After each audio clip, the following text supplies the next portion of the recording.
Welcome back to the deep dive. Our mission here is always the same. We take your complex source material, the technical papers, the specialized guides, all that deep research, and we just extract the absolute maximum amount of usable strategic knowledge. We're giving you a shortcut to competence and, a much deeper understanding. And today we have one of the most, I think, intellectually rewarding stacks of sources we've seen in a while. Oh, for sure. Because it highlights the staggering range of what human language can do. We are diving into two applications of language that, well, they couldn't be more different in their context. But they're equally essential for the people using them. Exactly. That's absolutely right. So on one side of the stack, we have pure utility. I mean, comprehensive, phrase-by-phrase conversational guides for navigating the whole global travel machine. Airports, hotels, restaurants. Getting directions. This is all about immediate, functional, real-world linguistic competence. And then, on the other side, we have this intensive, highly technical academic research paper. It details the creation of a really sophisticated system for building cross-lingual mental health ontologies, specifically for India. So this isn't about ordering dinner. Not at all. It's about deep linguistic equity. It's about ensuring that cutting-edge AI can understand the most profound and, culturally specific expressions of human suffering. Our mission today is a true language dual focus.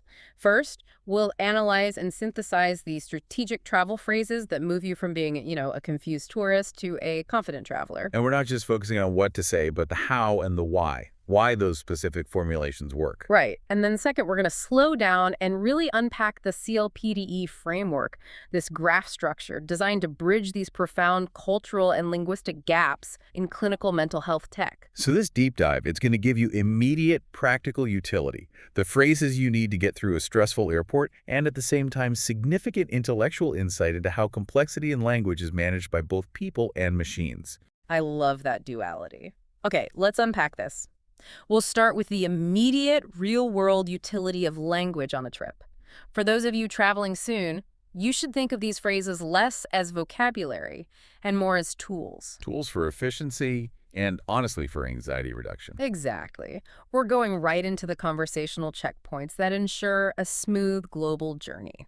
All right, so any successful trip, it really begins long before you get to the security line. It starts in that quiet moment of planning. Right. Before the excitement kicks in, you have to nail the logistics. And that conversation really centers on two primary variables: time and money. And the sources point out something fascinating about the psychology of it all. They note that the simple act of planning something nice, even just the initial chat about where you might go, It can change your mood immediately. instantly. It provides a sense of relief and anticipation that kind of starts the trip on a positive note before you've even booked a single thing. But for that planning conversation to work, it really needs structure. Exactly. The foundational questions are pretty straightforward. When do you want to travel? And what is your budget for this trip? But the linguistic key here is how you express your availability and your financial parameters naturally. We need to move beyond just simple dates. The sources really emphasize these polite and natural ways to express availability. Simple statements like, "I'm free next month," or "I'm free in July." And those are crucial because they set clear expectations immediately. You're not dragging out the calendar negotiation. They're just concise, unambiguous markers of open time. That phrase, "I'm free," it's simple, but it's a really powerful declarative statement. It is. It tells your travel agent or your friend that you have no current conflicts. Compare that to saying, maybe late next month, unless I have that dentist appointment. It just cuts out all the clutter. It focuses the conversation right on the available window. Now, discussing money. This is often where people get uncomfortable, whether they're talking to an agent or a friend. Oh, for sure. And the sources strongly recommend handling those financial expectations calmly, non-confrontationally. So instead of diving straight into specific numbers, which can sometimes feel a bit rigid, You use softer, more polite budget phrases. You say something like, "I want to keep it simple," or "I don't want to spend too much." These are friendly, relaxed ways to set a financial ceiling. the negotiation doesn't feel like a hard limit. It signals flexibility while still defining the scope. And I noticed that this strategic phrasing, it keeps the mood positive. I want to keep it simple. Sounds like a preference for experience over luxury, not just a restriction on spending. Exactly. It reframes the financial necessity into a personal choice. So once the time and money are squared away, you move to the essential pre-travel checklist. And there are two simple, universal reminders that are just linguistic staples of preparing for any trip. You must be reminded, do not forget your charger. I mean, that phrase has become so universal in the last 20 years. It's a key logistical survival term. And of course, the passport. The entire trip stops immediately without it. As one source points out, the planning phase is really about creating a mental map of what needs to go in your bag and where you need to be. It's about making sure these simple, essential pieces of information and items are all accounted for before you're stressed out at the airport, Kurt. Okay, so moving on from the cozy, anticipatory mood of planning, we hit the first major logistical checkpoint of travel, the check-in counter. And this is where language transitions completely. It needs to be highly functional, really precise, and polite all at once. Your initial exchange is all about location and documentation. If you're in a massive, unfamiliar terminal, you might start with something like, excuse me, from where to catch the flight to Bangkok. Or if you're a bit more experienced, you'd look for the specific airline counter first. Right, so once you're at the correct desk, let's use the source's example, the Thai Airways check-in counter. The staff needs to see your ticket and passport. You have to be ready for the request. May I have your passport, please? Or, sir, could you please show me your ticket? And the simple, all-purpose response when you hand over documents is just, here you go. That works across almost every English-speaking interaction. It really does. Now, a key differentiator is the source of your booking. The documentation process requires some clarity on the ticket itself. If you booked online, you confirm physical proof. I have the printout of the ticket. And the result of this whole process is the boarding pass. That's the document that lets you pass security and get on the plane. They might confirm, have you collected your boarding pass? Now we get to boarding and seating preferences. This is where the human element comes back in because, you're about to be sitting for many, many hours. And you need to ask for seating preferences clearly and confidently. The essential question, and it should be phrased as a polite inquiry, is tell me whether I can get a window seat. And maybe more importantly, you have to know how to explicitly reject the undesirable options. Like, don't give me a middle seat, the universal nemesis of all flyers. Absolutely. Or also don't give me an aisle seat if you know you prefer looking outside or resting your head. I like the confidence in those rejections. You're not just hoping, you're actually setting boundaries. And the successful outcome, the little victory, is hearing, sir, you are lucky. There was just one window seat left. Knowing this specific phrasing confirms your success. And this moves us into mastering baggage rules and vocabulary, which is, it's arguably the most common source of airport anxiety and surprise fees. For sure. There is a fundamental, non-negotiable distinction in English regarding the two types of bags. You have to know the difference between the carry-on bag, that's the smaller bag you keep with you inside the cabin, and the check-in bag. The large luggage piece that goes into the belly of the plane and that you collect again at your destination. This is semantic precision at its finest. And precision matters because airlines have very strict weight rules for that check-in bag, which in our source material is often specified as not exceeding 30 kilograms as per airline policy. And if your bag exceeds that limit, say you hit 32 kilograms in, the conversation shifts immediately. The staff will tell you you have an overweight bag and it will be charged extra. Ah, the classic sudden fee dilemma. So when you're faced with the extra charge, you must know the strategic phrase to start the negotiation. Which is any other way out.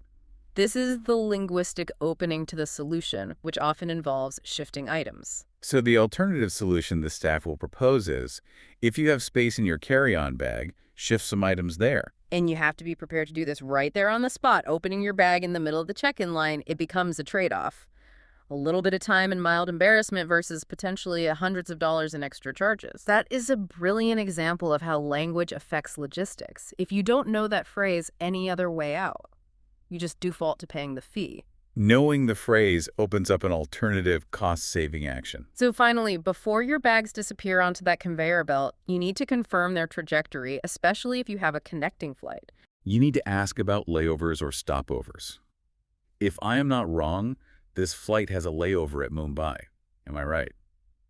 A stopover or layover is simply when the plane stops in another city on the way to your final destination. And the crucial piece of information you're hoping for is that luggage destination confirmation. You will collect your luggage directly at Bangkok Airport. Meaning it goes straight through to your final destination. You won't have to worry about retrieving it and rechecking it during the layover. Okay, so once the bags are checked in and you have your boarding pass, the journey transitions from administrative to security. Right. You proceed toward the immigration counter and then the security check. And these steps have a very strict universal sequence and specific vocabulary that you have to understand to move efficiently. The security flow involves putting your bags through the X-ray machine. That machine uses a conveyor belt to move the bags automatically. And we often need to take out those small, sensitive items, keys, loose change, phones, and especially laptops, and keep them in those plastic bins or trays separate from the main luggage. The staff instructions have to be followed precisely. You'll hear things like, please lay your bags flat on the conveyor belt, take out the laptop and keep it in the tray, and also remove your watch. And depending on the country and security level, you may also have to remove your shoes and belts. Then comes that tense moment. The walk through the metal detector or the body scanner. If you've forgotten something metallic, the detector will beep, and you need to know how to linguistically handle that alarm sound. And this involves two crucial phrasal verbs. It's subtle, but it's important for conversational fluency. So when the sound itself occurs, we use the verb go off. Right, the alarm went off. But when you describe what caused the sound, you use the verb set off. Like, my belt buckle set off the alarm. That distinction is key to clarity. If you set off the alarm, you have to step back, check your pockets, and try again. The goal is to hear the staff confirm you're all set. That's the universal green light. It means you're finished and everything is okay to proceed. So now we're post-security and we're heading to the plane. You immediately need to find the specific gate number, say gate number 22, and know the boarding time, like 8:55 p.m. Getting those two numbers correct is just pure logistics. But logistics are fluid, and you have to listen carefully for gate announcements. If you hear, there has been a gate change, that means your operational information has just been invalidated. And you need to move quickly. Right. And when it's time to get on the plane, the announcement will specify the flight and destination and say, is now boarding. And passengers are usually invited to board by class first, or business, or special assistance first, and then by group number or zone. The final announcement you have to heed, the one that signals the absolute end of the grace period, is this is the final boarding call. If you hear that, you drop everything and run to the gate. Okay, so once you've successfully boarded and settled into your seat, hopefully that window seat, you transition into a consumer environment. You'll interact with the people who manage the cabin and serve food and drinks. And it's important to know the correct professional term for them: flight attendants. This term applies to both men and women who serve you. And they'll approach during meal service with simple, direct questions about your preference. For example, they'll ask, chicken or pasta? And your reply should mirror that directness. I'll have the chicken. When they follow up with beverages, anything to drink, you need to know the right way to inquire about options. Right, without demanding too much detail. Something like, what kind of soda do you have? Or what kind of juices do you have? And throughout the flight, comfort is paramount, and polite requests are essential. The sources highlight that using polite request language drastically improves the staff's responsiveness. So the power phrases are, can I have? Or the slightly more polite, could I have? Exactly. And these are used for requests like a pillow, a blanket, headphones, water, or extra napkins. For example, could I have an extra blanket, please? It's a little chilly back here. Giving a small reason makes the request even stronger. It really does. And finally, spatial negotiation within the tight confines of the plane is critical. If you're seated next to the window and you need to get up, simple nonverbal communication combined with one key phrase is really all you need. You just need to say, excuse me, to your seatmate and make a clear motion to stand up. They'll understand the cue and typically stand up or shift to let you pass out to the aisle. Over-explaining your need to use the restroom is never necessary. Simple, polite displacement works best. Simple, polite, and strategically effective. Those are the foundational phrases for airport and air travel. But once you land, you shift from the controlled environment of air logistics to ground logistics. And you face new challenges at the hotel, the restaurant, and on the street. When you arrive at your destination, the hotel check-in desk is your next critical English language challenge. Mastery of this interaction really determines the success of your entire stay. The standard confident approach if you booked ahead is, I have a reservation under the name last name. It's direct and immediately places you within their system.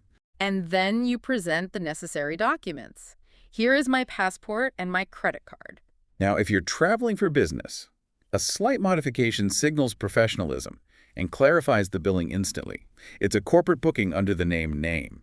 And that prevents the conversation from stalling on who is paying and where the receipt needs to go. Exactly. But what if you arrive without a reservation? Maybe you had a misconnection or a last-minute change. The polite but firm question is, do you have any rooms available for tonight? But just asking for a room is suboptimal. For better results, the sources insist you have to be specific. Yes, you need to state your preference clearly. Do you have a king room available for tonight on a high floor, if possible? And that simple addition of "if possible" is the key polite phrase. It shows you understand that you're making a request, not a demand. You're respecting their operational constraints. Politeness, delivered with precision, is a powerful tool in service interactions all over the world. Beyond just getting the key, you need to proactively make your stay more comfortable, often by bending the rules a little bit on timing. If you arrive early, the best way to ask for an early check-in is there any chance for an early check-in? And this is where we get to the core strategic insight the sources provide. If you want a yes, you use the magic phrase. Which is to offer, I am happy to pay for it. Let's unpack the power of that phrase. When you use it, you immediately shift the interaction from a request for a favor to a proposal for a transaction. You're acknowledging the value of their time and the inconvenience of cleaning a room early. And most hotels have a small fee for early check-in, so by offering to pay, you show you're a serious, value-respecting customer. Which often bumps your request right to the top of the priority list. And you can also use this strategic language for a late checkout later in the trip. The best time to ask is actually when you're checking in, to establish that expectation early. Right. Could I please request a late checkout on my last day? My flight is at 9 p.m. Giving a concise, factual reason helps your case significantly. And finally, before you walk away from the desk, in this age of connectivity, you need that urgent link to the outside world. Don't wait until you get upstairs. Ask right away, what is the Wi-Fi password for my room? It's a standard, expected question. So once you are checked in, the pursuit of comfort might continue. If you notice a better room available, you should know how to ask for an upgrade politely and gently. You want to position yourself as a valued customer. Start by mentioning any loyalty you might have or any other leverage. I am a member of your rewards program. Are there any complimentary upgrades available today? And complimentary means free, so you're politely inquiring about the possibility of an uncharged perk. Alternatively, you could appeal to emotion or celebration. Sharing happy news often works to your advantage. It connects with the staff on a human level. Something like, we are here celebrating our 10th anniversary. Is there any chance of a room with a nice view? It makes the staff want to be a part of your positive experience. For families, practical needs are key. If you're traveling with children, you might need adjoining rooms, which are two connected rooms with an internal door. So you ask clearly, could we please have two adjoining rooms? Or, if you have a pet, be responsible.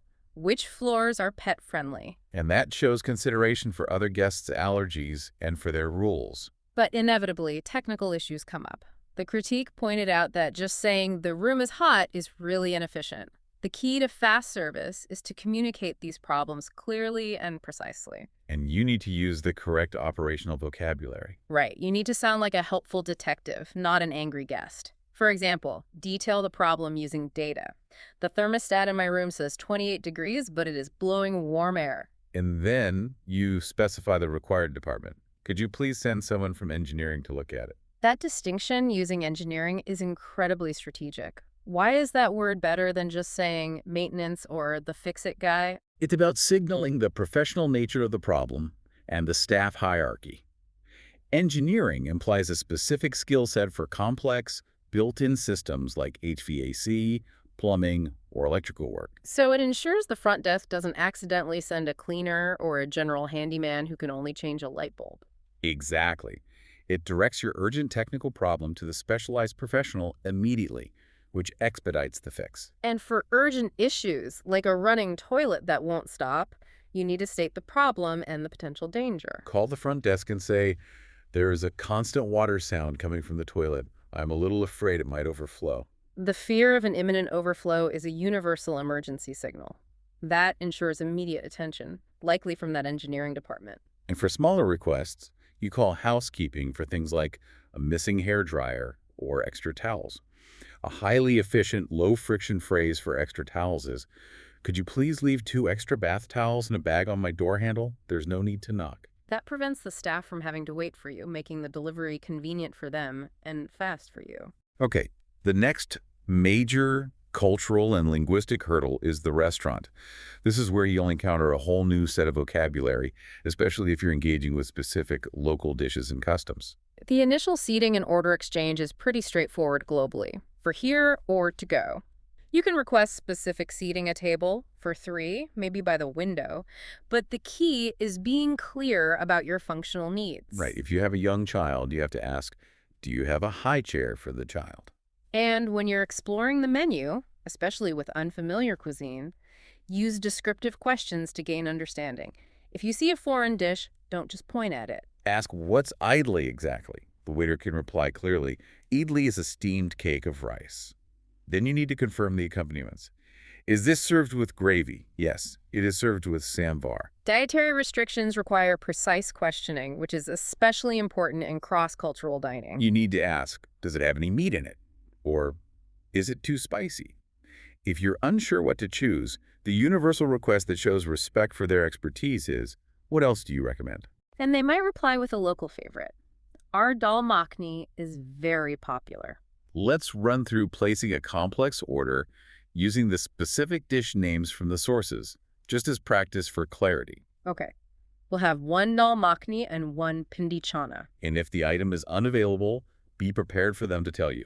Pindi chana is not available right now. So you can swap it out quickly. In that case, can we have malai kofta? And for bread, be specific, because that often defines the experience. 2 butter naan and 1 garlic naan. Now, when things inevitably go wrong, the food is late or incorrect, you address delays or mistakes directly but politely. Use the polite interjection, excuse me, followed by the problem. We have been waiting for over half an hour for our food, or this is cold, or it doesn't taste right. And you keep the tone focused on the issue, not on blaming the server. The final ritual is requesting the bill. You ask, can we have the bill check? And then you must clarify any potential service charges, which vary globally. Is the service charge included? If you see something unexpected, clarify immediately. Is the extra pickle charged? This prevents an awkward tipping situation later. And 2 final gestures stand out as powerful signals of engagement and appreciation. First, the cultural expectation of the digestive. Asking about mouth freshener, sometimes supapari in the Indian context, along with the bill. And second, and this is universally powerful, is the ultimate compliment to the staff. Pass my compliments to the chef. Yes, that phrase is fantastic. It elevates the interaction from mere customer satisfaction to genuine professional respect. It is a memorable takeaway that the staff will surely appreciate more than a simple thank you. Now that we're fed, we need to get back to the hotel, which means mastering the language of navigation. And the sources emphasize that the crucial element in asking for directions, particularly in crowded or busy environments, is always to be polite. Start with, excuse me, could you help? You need to ask clearly and concisely, how do we get to the hotel? Or, if you're confirming your existing route, is this the right way to the mall? Specificity here is key to getting a good answer. And the vocabulary you need to understand covers key landmarks and road features, traffic lights, crossroads, a roundabout, the highway, and localized units like 2 blocks. If you hear 2 blocks, you know it's a short walking distance. And the functional prepositions and adverbs are essential for comprehension. In front of, next to, straight on, or straight ahead. Without these, the directions are meaningless. And the response, the actual directions, uses clear command phrases to guide you. Go straight on ahead until you reach the bridge, go past the cinema on your right, or take the second right. Then the final location is identified. It's on your left, or if you took a wrong turn, you're going the wrong way, which is that critical warning phrase. To wrap up the destination portion, let's focus on departure. This has to be executed with the same linguistic strategy as the arrival. The goal is a smooth checkout, especially avoiding bill surprises. The sources suggest a really smart move to avoid that stressful last-minute bill review. The night before you depart, request a copy of the bill. You say, could you please email me a preliminary folio? And let's define those terms. Folio just means the bill or the statement. Preliminary means early or not final. That's genius. It gives you 12 hours or more to calmly check for minibar errors or erroneous meal charges before you're standing at the desk with a taxi waiting. And arranging departure transport should be done proactively at the front desk. Ask for a flat-rate taxi to fix the price beforehand. That is an incredible anxiety killer. As the price is fixed, regardless of traffic or delays, you transition the fare from a variable cost to a fixed cost. Now let's synthesize all the strategic language we've learned into the single most powerful phrase to solve any difficult situation. Hotel errors, delayed food, unexpected charges. The universal fix-it line. The critique specifically asked us to analyze the linguistic power of this collaboration phrase. This is linguistic judo, where you turn the force of a conflict into collaboration. The magic phrase is, I'm sure we can find a solution together. What would you recommend? Okay, why is that formulation so effective? The power is threefold. First, the use of we and together immediately removes the conflict. You're not saying you caused this problem. You're saying we share the goal of solving this problem. Right. And second, by asking, what would you recommend? You acknowledge their operational expertise and their authority. You're elevating them from a service provider to a problem-solving partner. By showing respect for their expertise, you empower them to act as your hero, which is exactly what service staff want to do. It shifts the energy from complaint to collaboration, drastically increasing the likelihood of a positive resolution. That is a massive strategic takeaway for any cross-cultural negotiation. It is the ultimate expression of sophisticated, effective communication. And now we move from the strategic language of travel, which is about external logistics, to a completely different challenge. We're moving to the internal, culturally specific language used to describe health and suffering. The shift is profound. We are diving into the highly complex, academic, yet deeply human challenge of ensuring language equity in high-stakes environments like mental health care. This is where the concept of language becomes less about clear logistics and more about preserving the nuances of personal experience and culture. This section begins by acknowledging the sheer scale of linguistic diversity that necessitates this advanced computational framework. The core challenge in Indian mental health care is, well, it's profound. Communication is fragmented.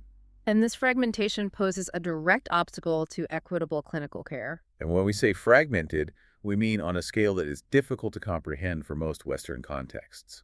The sources cite the immense landscape, 22 scheduled languages, over 121 languages spoken by communities larger than 10,000 speakers. And 1,369 rationalized languages and dialects across the country.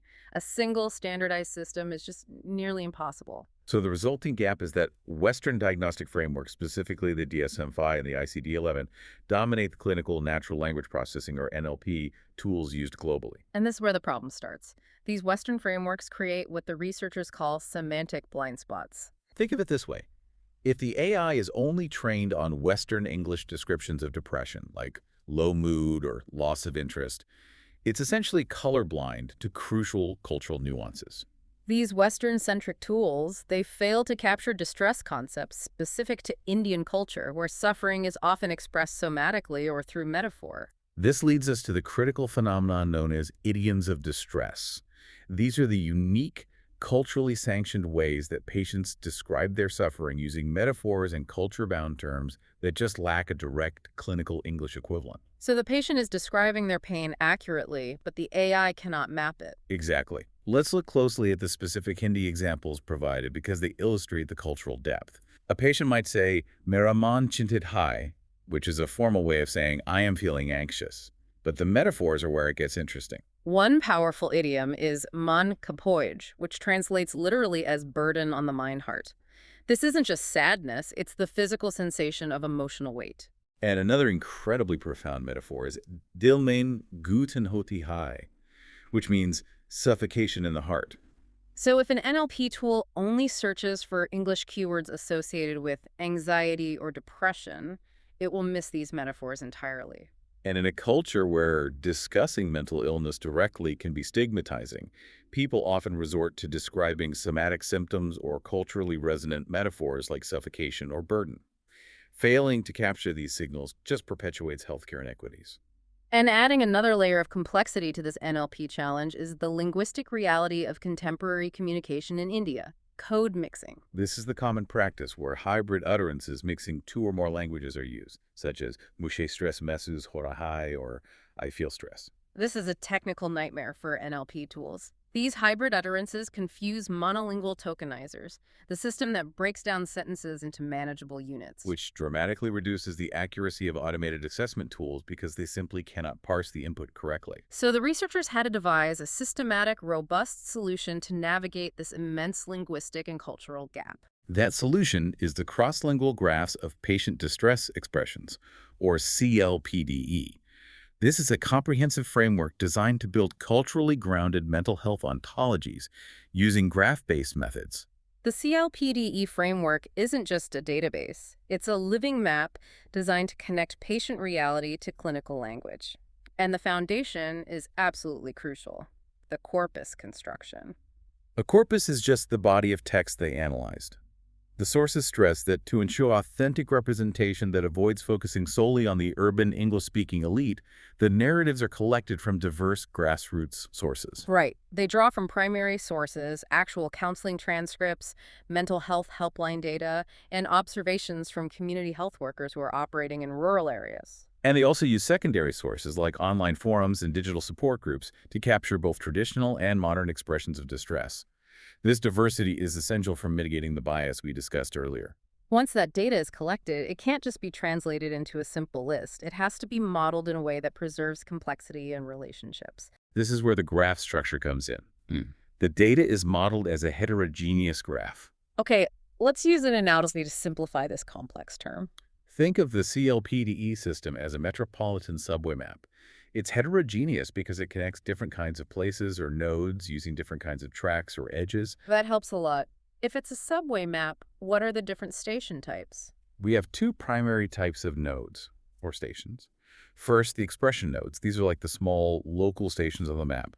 They represent the culture-bound idioms and metaphors of distress. The specific Hindi, Kannada, or Marathi phrases patients actually use, like "Dil mein gutan hoti hai." These are the points of genuine human expression. And second, you have the concept nodes. These are the major interchange hubs like Grand Central or Times Square, representing standardized diagnostic categories. And this includes not only the ICD-11 and DSM-5 categories, but importantly, culturally sensitive constructs like the DSM-5 cultural concepts of stress. Right, which ensures that the global system acknowledges local realities. So the magic must be in the lines connecting these stations, the edge types, which encode the relationships and allow the graph to function. Absolutely. The edges are critical for preserving the cultural richness while linking it to clinical utility. There are three key types of connections. Okay. The first are intralingual links. These are like local loop lines, grouping related expressions within a single language. For example, grouping all the different Hindi idioms that point towards a general sense of hopelessness. Even if they use slightly different metaphors. Exactly.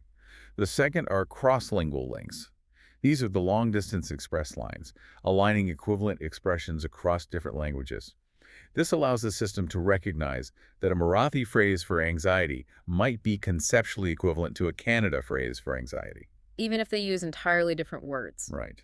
And finally, the most critical links are the expression concept links. These are the lines that take a patient's local idiom, an expression node, and connect it to a standardized diagnostic hub, a concept node.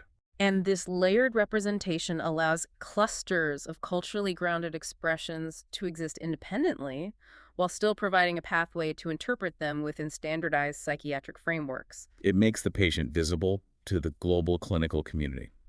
I can immediately see the challenge here. Determining which local idiom correctly maps to a global diagnostic hub must be, well, fraught with uncertainty. How does the system handle that ambiguity? That is the core difficulty, and it leads directly to the absolute necessity of the human-in-the-loop validation, or HITL. Direct mappings are often uncertain because expressions are polysemous, they have multiple meanings, they're context-dependent, and sometimes deeply subjective. You can't trust an algorithm alone to make a clinical judgment about culture. Not at all. So the process starts with computational suggestions. Multilingual large language models, LLMs, are fine-tuned on health-related corpora, and they generate candidate edges potential mappings along with a rationale and a preliminary confidence score. So they do the initial heavy lifting. They do. But these computational proposals must then pass through a structured, multi-tiered, expert review to ensure cultural authenticity and clinical rigor. And this validation framework is organized into three distinct levels of expert review. Which sounds like a massive logistical undertaking. It is, and it's the true innovation of this system. Let's dedicate some time to these three validation layers because they really illustrate the complexity of translating human suffering. The first level is linguistic validation. This is handled by native speakers and computational linguists. Their job is to verify the idiomatic usage and contextual appropriateness of the expression. So they ask, does a speaker in this region actually use this phrase this way? Is this a common metaphor or just a unique utterance? Exactly. Linguistic validation prevents the system from taking a highly metaphorical phrase and misinterpreting it because the literal English translation is misleading. And the second level? The second level is clinical validation. This is handled by mental health practitioners, psychiatrists, psychologists, counselors. They evaluate the diagnostic or therapeutic relevance of the mapping. They ask, if a patient uses this phrase repeatedly, does it reliably correlate with a known pattern of generalized anxiety or depression? And that prevents what's called overpathologizing. It ensures that a phrase that might be a non-pathological, casual expression of worry like getting anxious over small things is not immediately mapped to a severe, generalized anxiety disorder diagnosis. It preserves clinical judgment. Right. And the third layer, which is essential for bridging that semantic blind spot, is cultural validation. This is the domain of anthropologists and cultural experts. They ensure that the situated cultural meanings are preserved. They prevent the loss of vital context that could lead to misdiagnosis. And that's vital because it stops the erasure of cultural difference. For example, it helps distinguish between an expression of existential fatigue common in certain social structures and a clinical depressive episode. It ensures that suffocation in the heart is preserved as a somatic idiom of distress. An expression node. An expression node, rather than being misclassified by a Western-trained AI as a physical symptom requiring a cardiologist. That is a critical insight. The system is designed to embrace and retain complexity, not flatten it for convenience. In fact, the framework even addresses expert disagreement. Yes, this is a core tenet of the CLPDE framework. Where legitimate differences or disagreements persist among experts across the three levels, the system doesn't force a premature consensus. Instead, multiple interpretations are retained as parallel edges in the graph. It's a high-stakes, technology-enabled commitment to actively avoiding the erasure of cultural diversity just because it doesn't fit neatly into a single ICD-11 category. That is an incredible level of rigor. But for clinicians to trust this system, especially in a high-stakes environment like diagnosis, it can't be a black box that just spits out an answer. The framework has to be transparent and explainable. And that's where the explainability layer, or XAI, comes in. Clinical adoption relies entirely on interpretability. Every single mapping in the graph has to be accompanied by layered explanations documenting why the connection was proposed and how it should be understood. So when a clinician sees an idiom mapped to a concept, they see a full rationale. What are these explanations? The first is the linguistic explanation. This highlights the semantic or metaphorical parallels. For example, it notes that man kai boj is a somatic metaphor indexing emotional or spiritual burden. It distinguishes it from purely cognitive distress terms. Exactly. The second is the cultural explanation, which situates the expression within common regional and social nuances. This is where the cultural validator's work shines.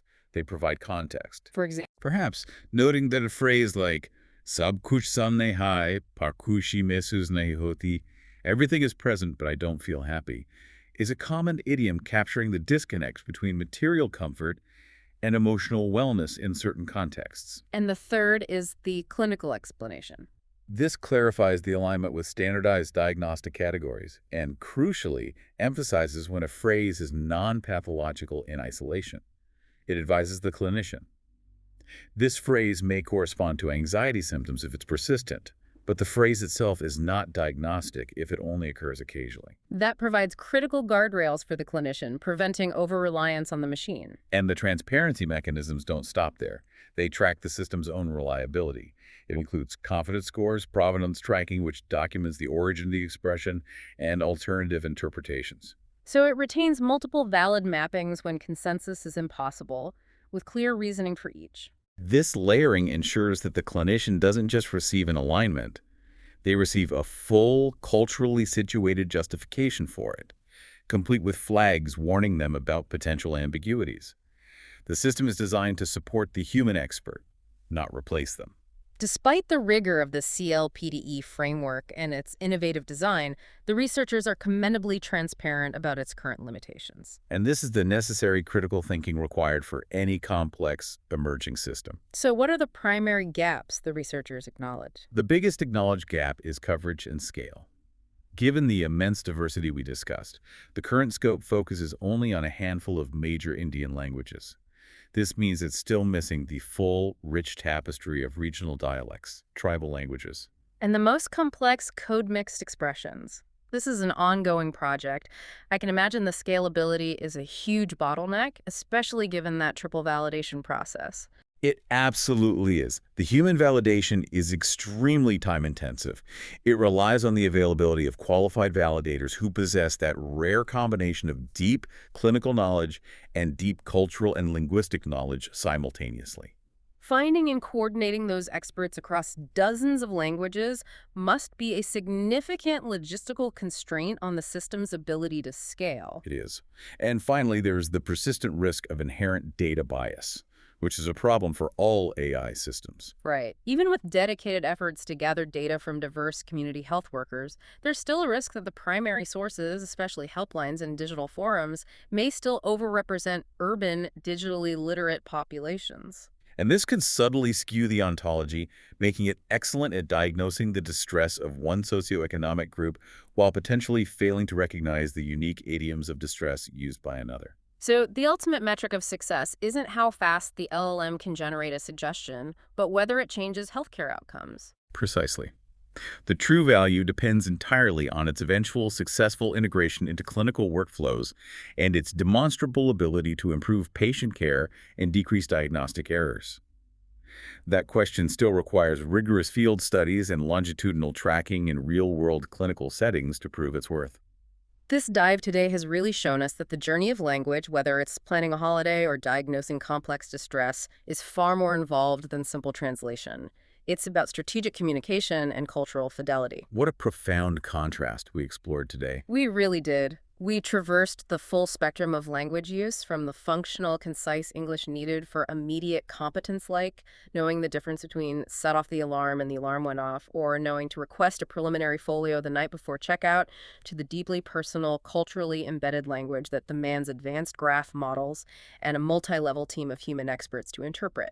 And both sections emphasize that language, when you use it strategically, is a critical tool. It's a tool for competence, for safety, and for health. In the travel section, precise English helps you negotiate better outcomes, secure a flat-rate taxi, and communicate urgent room problems to the specialized engineering department. It puts you in control of your logistics. Exactly. And in the healthcare section, precise, culturally validated language is literally the difference between a nuanced, patient-centric diagnosis and a dangerous semantic blind spot created by a Western-centric AI.